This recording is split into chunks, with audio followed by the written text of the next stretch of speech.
خواجہ احمد طارق رحیم کی لاہور میں اور ملکی سطح پہ دھوم اس وقت مچی تھی جب یہ 1988 میں پیپلز پارٹی کے ٹکٹ پر قومی اسمبلی کا الیکشن جیتے تھے۔ پھر بعد میں محترمہ بے نظیر بھٹو نے انہیں وفاقی وزیر بھی بنایا۔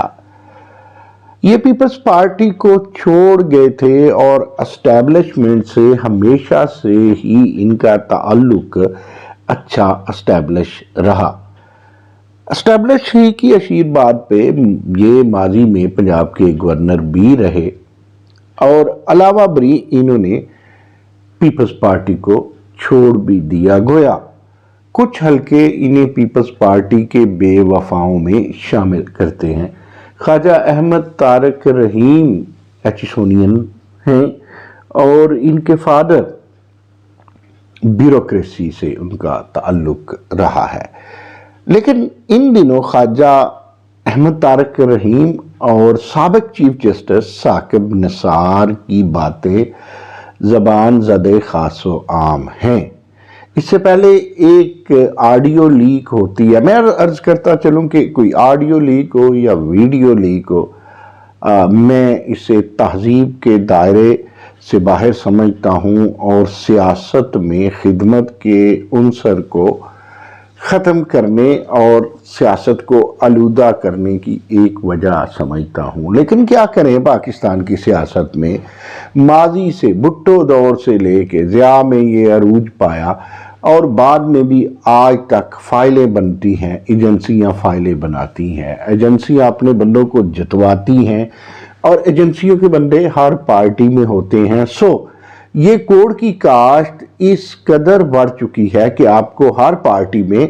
پارٹیوں سے مخلص نہیں لیکن مقتدر سے مخلص لوگ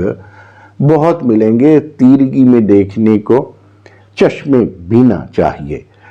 اب بات آج کل پھر وہ سابق چیف جسٹس ثاقب نثار ہی کی کرنی ہے۔ ثاقب نثار صاحب سابق چیف جسٹس رہے ہیں پاکستان کے، پاکستان کا سرمایہ رہے ہیں،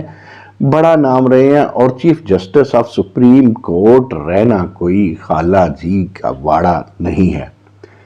اس کو پہلے بھی کریڈیبل، بعد میں بھی کریڈیبل اور مرتے دم تک کریڈیبل رہنا چاہیے، لیکن انفارچونیٹلی ثاقب نثار صاحب اپنی ساری کریڈیبلٹی کو پیوندے خاک کر چکے ہیں اور تاثر یہ ملتا ہے اب ان کی باتوں سے۔ خواجہ احمد طارق رحیم سے دو تین جو ان کی آڈیو لیکس ہوئی ہیں جس میں ان کی مریم سے ایک دشمنی کھل کے سامنے آئی ہے، شریف خاندان سے دشمنی کھل کے سامنے آئی ہے، تو پاس یہ لگتا ہے کہ جب وہ چیف جسٹس تھے تب بھی وہ دشمنی کی شاہراہ پہ گامزن تھے، انصاف کے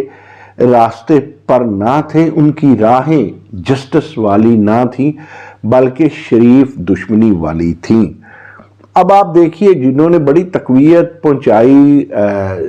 از خود نوٹسوں کو اور وغیرہ وغیرہ، اب معاملہ یہ تھا، اس حوالے سے بھی بہت سارے سکینڈل سامنے آئے کہ وہ کہتے تھے کہ میں وہ بابا رحمتا ہوں جو ڈیم بناؤں گا، چارپائی بچھا کے وہاں بیٹھ جاؤں گا۔ اب کبھی سپریم کورٹ پہ یہ الزامات آتے ہیں کہ جناب اپنا آڈٹ کروائیں، کبھی سپریم کورٹ کو کہا جاتا ہے کہ جناب آپ اپنی تنخواہیں خود بڑھا لیتے ہیں، کبھی سپریم کورٹ کو کہا جاتا ہے کہ جناب ڈیم فنڈ کے پیسے کہاں ہیں۔ آج کل پی ٹی آئی کو تو یہ باتیں بری لگتی ہے، جب پی ٹی آئی خود کرتی تھی تو ان کو یہ باتیں اچھی لگتی ہے۔ پی ٹی آئی کرے، کوئی غیر پی ٹی آئی کرے، پیپلز پارٹی کو غیر پیپلز پارٹی، مسلم لیگ یا کوئی غیر مسلم لیگ کرے، جو بھی کرے سپریم کورٹ کی ناموس کو تار تار کرنے والی بات ہے۔ سوال یہ پیدا ہوتا ہے کہ کیا یہ ثاقب نثار جیسے چیف جسٹس صاحبان کی وجہ سے ہے، یہ وہی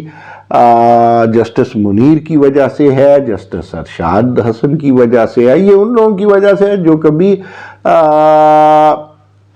کسی وجہ سے اور کبھی کسی وجہ سے آمروں کے کہنے پہ بھی، آئین توڑنے، ایمرجنسیاں لگنے پر بھی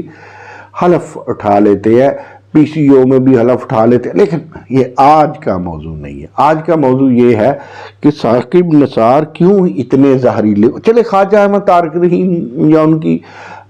بیگم کی جو آڈیو لیکس ہوتی ہیں پتہ چلتا ہے کہ وہ ایک بڑے وکیل ہیں، اور اس کے علاوہ وہ سیاسی ان کی سرگرمیاں ماضی میں بھی رہی ہیں، گورنر بھی رہے ہیں جو میں عرض کر چکا، بھلے ہی وہ یہ ایسی باتیں کرتے ہیں، لیکن سوال یہ پیدا ہوتا ہے کہ ثاقب نثار کیوں؟ وجہ کیا ہے؟ ہم نہیں کہتے کہ ثاقب نثار کو ریٹائرمنٹ کے بعد ایکٹیوسٹ نہیں ہونا چاہیے، لیکن پولیٹیکل ایکٹیوسٹ نہیں ہونا چاہیے۔ ہاں وہ کھل کے PTI میں اعلان کر دیں اگر الیکشن نہیں لڑ سکتے تو کسی چاچے، مامے، تائے، پھوپھی، کزن، بھائی، بیٹی کو ٹکٹ مل جائے گا تو وہ چلیں ان کے لیگل ایڈوائزر بن جائیں کھل کھلا کے PTI کے، کیونکہ اب کوئی راز کی بات تو رہ نہیں گئی، صاف یہ ثابت ہو چکا کہ یہ ایز اے چیف جسٹس بھی بس اقتدار ختم کرنا چاہتے تھے میاں محمد نواز شریف کا، اور اقتدار ختم کر کے دم لیا۔ وہ کسی پاناما پہ تو نہ انہیں ان کی سیاست کو نیست و نابود کر سکے، لیکن ایک ہنگامہ پہ اور ایک اقامہ پہ آ کے تان ٹوٹی، اور جو ہتھوڑا ہے وہ میاں محمد نواز شریف کے سر پہ لگا، جو انصاف کا نہیں تھا، دشمنی کا تھا۔ ہو سکتا ہے تاریخ یہ بات نہ بھی بھولتی، لیکن تاریخ میں اس کی باز گشت کم ہوتی۔ تاہم ثاقب نثار صاحب محترم کی سرگرمیوں نے تاریخ میں اس کی باز گشت کو بہت زیادہ بڑھا دیا ہے کہ وہ چیف جسٹس کم تھے اور دشمن جاں زیادہ تھے میاں محمد نواز شریف کے۔ تو اس طرح ہماری سیاست آلودہ اور سپریم کورٹ کا معاملہ جو ہے وہ افسردہ سا ہو چکا ہے۔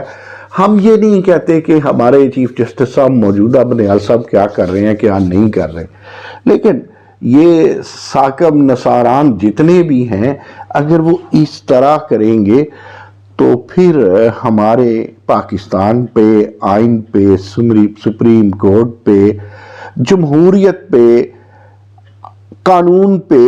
اور سموتھلی جو اقتدار منتقل ہوتا ہے ان سب چیزوں پہ انگلیاں اٹھیں گی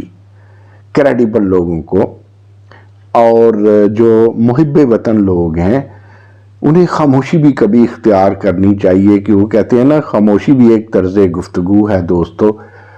سب پارٹیوں کو، سب ججوں کو، سب جرنیلوں کو کوشش کرنی چاہیے کہ جمہوریت پٹری سے نہ اتری۔ اگر جمہوریت اب پٹری سے اتر گئی تو کہیں ملک پٹری سے نہ اتر جائے۔